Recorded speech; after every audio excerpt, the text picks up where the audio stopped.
En el plan, se desconocía a Lerdo como presidente, aunque reconociendo la Constitución y las leyes de reforma, y se proclamaba jefe del movimiento al general Porfirio Díaz. El plan fue secundado en Ixtlán, Oaxaca, por el general Fidencio Hernández, quien con 2000 indios serranos se apoderó de la ciudad de Oaxaca, en tanto que el general Juan N. Méndez se sublevó en la Sierra de Puebla. Y no obstante que las fuerzas federales obtuvieron algunos triunfos sobre los rebeldes, la opinión era desfavorable al gobierno y la revolución tomó incremento.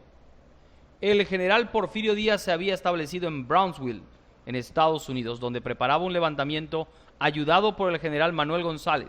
A mediados de marzo de 1876 cruzó la frontera y publicó un manifiesto revolucionario en Palo Blanco, Tamaulipas, reformando el plan de Tuxtepec.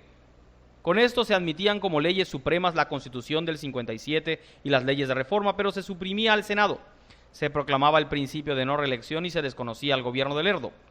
El triunfo de la revolución serviría para convocar al pueblo a elecciones, depositándose interinamente el poder en el presidente de la Suprema Corte de Justicia, y si éste no aceptaba el plan, el jefe del movimiento armado, que en este caso tendría que ser don Porfirio Díaz.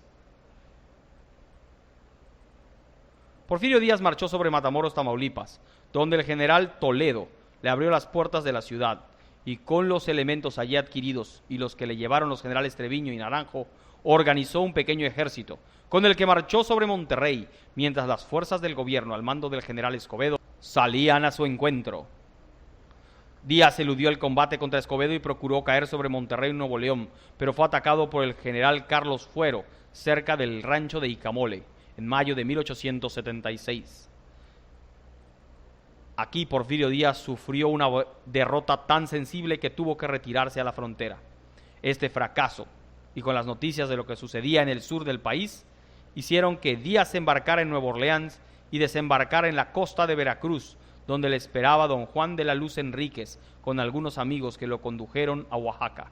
Lerdo se empeñaba en salir reelecto y para triunfar en las elecciones recurrió al sistema de pedir al Congreso facultades extraordinarias y declarar el estado de sitio en aquellos estados en donde el gobierno contaba con pocos partidarios, quitando a las autoridades legítimas para sustituirlas con jefes militares de confianza.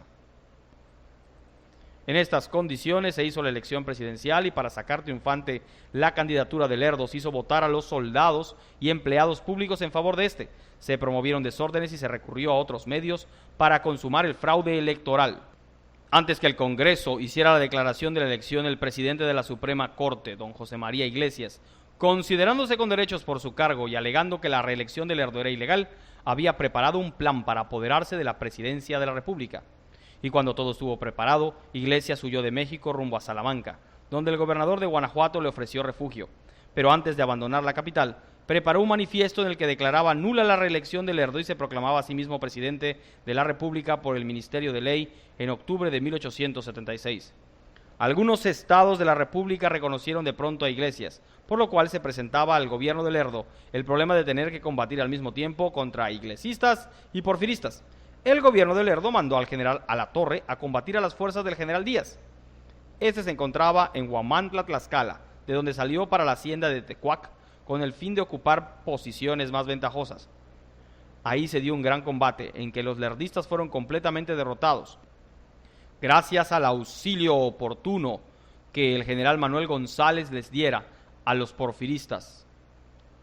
Después de la victoria de Tecuac, el general Díaz marchó hacia Puebla, en donde entró el día 19 de noviembre, nombrando gobernador a don José María Cutolenc y designando al general Juan N. Méndez segundo jefe del ejército constitucionalista. Viendo Lerdo que carecía de fuerzas y de jefes que pudieran oponer a la revolución triunfante, decidió salir del país, mandando llamar al licenciado Protasio Tagle, connotado porfirista, para hacerle entrega del gobierno del Distrito Federal. Enseguida Lerdo salió de la capital en noviembre del 76, acompañado por el general Escobedo y otros políticos rumbo a Toluca, y de ahí al estado de Guerrero para embarcarse en Acapulco con dirección a los Estados Unidos, en donde permaneció hasta su muerte en 1889. Porfirio Díaz hizo su entrada en la capital, siendo aclamado calurosamente por el pueblo que ansiaba la sustitución de los hombres del antiguo régimen por otros nuevos, que le dieran mayores garantías al país. El general Díaz, comprendiendo que Iglesias carecía de elementos para triunfar, rompió con él toda negociación y, fundado en el plan de Tuxtepec, reformado en Palo Blanco, tomó posesión de la presidencia el 26 de noviembre mientras se convocaban a elecciones. Formó su gabinete con hombres distinguidos del Partido Liberal, los licenciados Ignacio Vallarta, Protasio Tagle, Ignacio Ramírez y Justo Benítez. Como Iglesias seguía levantado en armas y considerándose presidente, el general Díaz salió a combatirlo en diciembre del 76, dejando la presidencia a su segundo, el general Juan N. Méndez. Porfirio Díaz entró en Querétaro sin ninguna resistencia y celebró una conferencia con Iglesias, tratando de llegar a un arreglo y aconsejándole que abandonara su empresa, a lo cual no accedió Iglesias. Pero la mayoría de los jefes militares que habían seguido a Iglesias comenzaron a reconocer al nuevo gobierno y los demás se retiraron rumbo a Guadalajara, donde fueron derrotados cerca de Lagos en enero de 1877. En vista de esto, Iglesias abandonó la ciudad de Guadalajara y salió rumbo a Manzanillo, donde se embarcó para Mazatlán y finalmente huyó a los Estados Unidos. Con el triunfo del general Díaz sobre Lerdo y sobre Iglesias, se abre una nueva etapa de la historia de México, en la que Díaz vino a ser el árbitro supremo por más de 30 años.